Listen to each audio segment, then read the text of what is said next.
Dubbing നടക്കുന്ന സമയത്ത് ഞാൻ പുള്ളിനെ കണ്ടിരുന്നു. അപ്പൊ ഈ പറയുന്ന പോലെ ഈ ശ്വാസകോശം പരിപാടി സമയത്തൊക്കെ ഞാൻ പെട്ടെന്ന് സ്റ്റുഡിയോയിൽ ഓടി കയറി.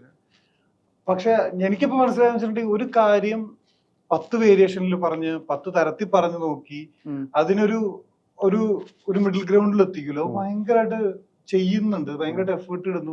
സംസാര ക്ലിയർ അല്ല എന്ന് പറയുന്ന, അല്ലെങ്കിൽ ഞാൻ ഒരുപാട് കേട്ടിട്ടുള്ള സംഭവങ്ങളെല്ലാം ഞാൻ റീഡബ് ചെയ്യാൻ വേണ്ടി പോകുന്നു. മീഷ എന്ന് പറയുന്ന പടം റിലീസ് ആവാനുള്ളത്, അതില് ക്ലിയർ അല്ലാത്ത ഭാഗങ്ങൾ നമ്മൾ റീഡബ് ചെയ്തു. ഇത്രയൊക്കെ ചെയ്യണമല്ലേന്ന്, അതായത് നമ്മളിപ്പോ ഏകദേശം ഒരു ഇത് നോക്കി ഡബ് ചെയ്ത് കഴിയുമ്പോഴത്തേക്കിന് ഏകദേശം ഓക്കെയാണ്, ഡയറക്ടർ ഓക്കെ ആണെങ്കിൽ കഴിഞ്ഞു, എന്റെ പരിപാടി കഴിഞ്ഞു എന്നാണ് ഞാൻ വിശ്വസിച്ചുകൊണ്ടിരുന്നത്. പക്ഷെ അങ്ങനെയല്ല, ഇത് നമുക്ക് അതിനും മേലെ ഇടാനുണ്ട്, അത്ര ചെയ്യാനുണ്ടെന്ന്, ഇല്ലെങ്കിൽ ചെയ്യണമല്ലോ.